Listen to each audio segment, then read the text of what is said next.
What's up, everybody? Thanks for watching today. So today's video, I'm going to be talking about my experience with the Suboxone Doctor. So for many years of being addicted to opiates, it's a crazy ride, and it's full of doing illegal activities and stress and high costs. I'm not saying that's what I did. I'm just saying that's what it involves. And while you are doing those illegal things to get uh, your drug of choice, whatever it is, it doesn't have to just be opiates, could be anything. But while you're doing that, you're breaking the law on a very frequent basis. And chances are it's only going to be a matter of time before you get in trouble and pretty much throw your life away, or at least for the next 5 years or 10 years or however long it takes once you get in trouble for stuff. So, my experience with going to the Suboxone doctor. So, I was always afraid because I took sleeping medication that was prescribed and also testosterone that was prescribed. It was always a fear of mine to go to the Suboxone doctor because I was worried that they were going to, what do they call it, blackball you, and then that would pretty much cut off any controlled substance you were getting, and you'd be screwed if you were dependent on those. And those are both things that I need. So that kept me from going and doing it the legal way, the right way. And I wish I would have taken the chance sooner, because after getting Suboxone not the legal way for some time, and also the mind fuckery that comes with whoever it is running out of Suboxone, then you have no choice really but to go back to opiates. And it's just a horrible, horrible way to live your life, to worry about, am I going to have enough Suboxone to last? You only get a couple at a time. You're paying more than 2 or 3 times what they really cost of retail price, because supply and demand type stuff. It's just a bad, bad way to go. And it's very stressful to get medication like that off the streets. So, and as I mentioned before, you're really only one slip up or mess up or one little thing away from having law enforcement catch you buying or selling or taking Suboxone when you're not prescribed. And I do not suggest anybody do this. Do it the right way, guys. Go to the doctor. There's so many doctors out there, and you probably think you're alone and you're ashamed to be dependent upon opiates, but there are so many freaking people that are in your same shoes, and chances are they're just as embarrassed to go to the Suboxone doctor as you are. But once you go the first time, it's really not a big deal, and you start to wonder why you didn't do it sooner. So when I did finally make that decision, it's because I got so sick and tired of trying to bug people to get Suboxone, and it just got really, really frustrating. It was a high source of stress in my life that I didn't need any more stress than I already had.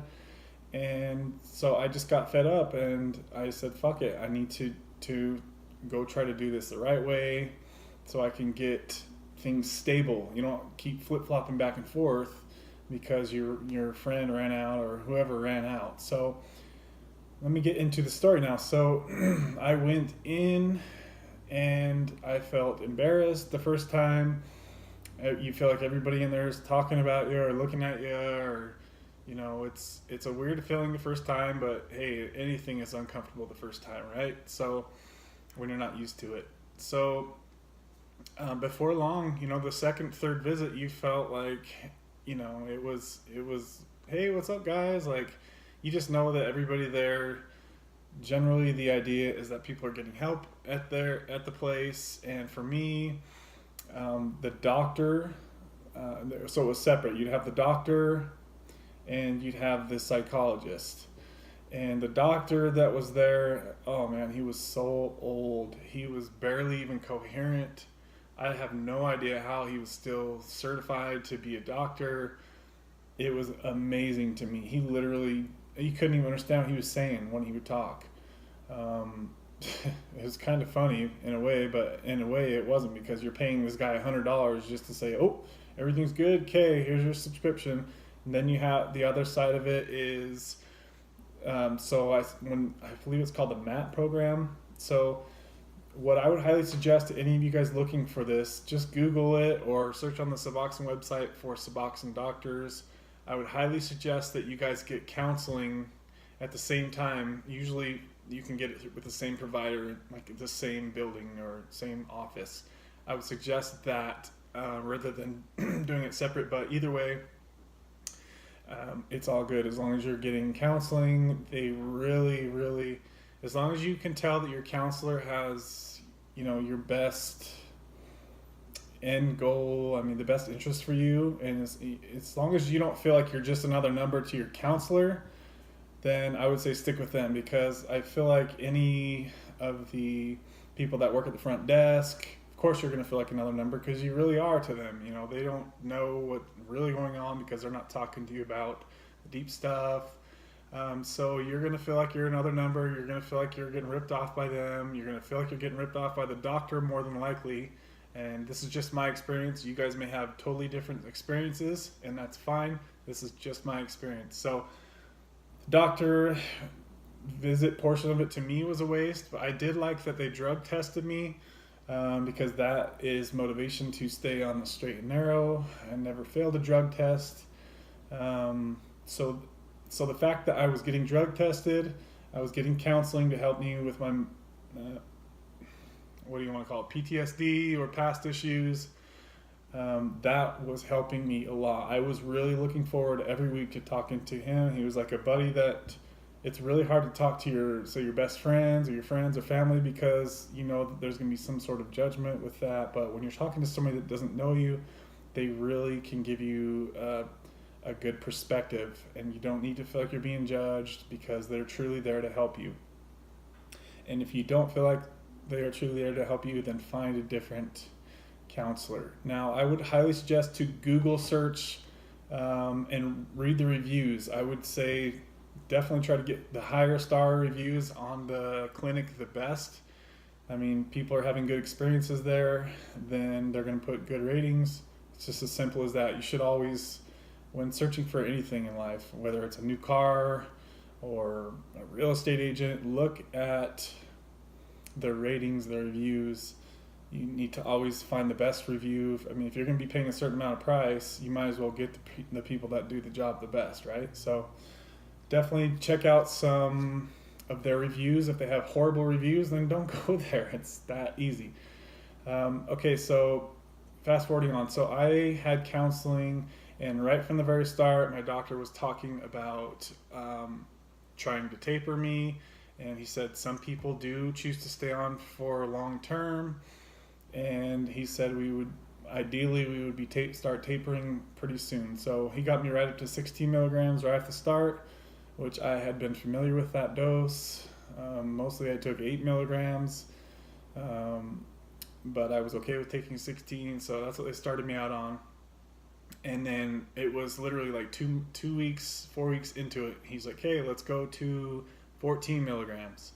And then I believe it was another 2 to 4 weeks. Then we went down 12 milligrams. And when you're going at that slow of a rate, especially in the higher doses, you're not. I mean, in my experience, there was no discomfort.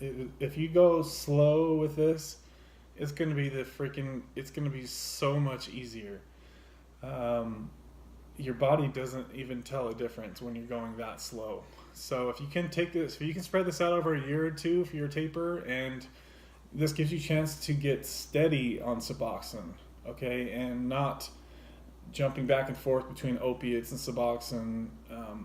The goal, in my eyes, should be to get as much time as you can away from taking opiates, painkillers. So, or worse, if you guys are doing something worse.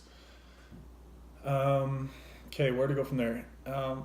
So that part, I love that part of it. Um, he said in the very start, he said there are just doctors that will prescribe this to you. How come you chose to get counseling? And I said because I would like to talk about some things in my life.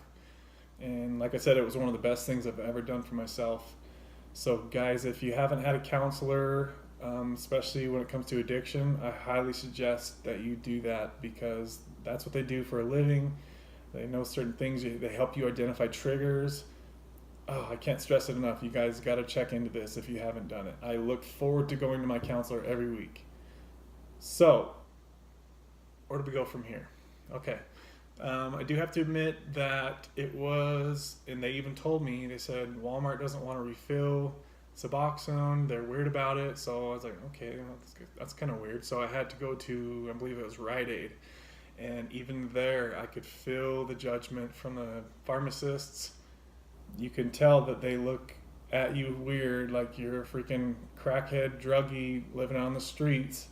And they just look at you and they act really weird with you. This is my experience. It might not always be like this. Hopefully it's not. But you know, they don't know the life that you came from that was much worse than that. So don't even give that too much mind. I mean, you'll be out of there in 2 minutes with your prescription. You won't have to see them again for a month or two.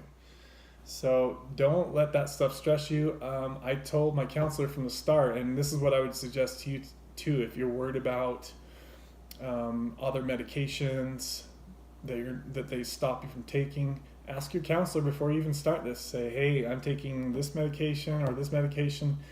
Is me starting this process going to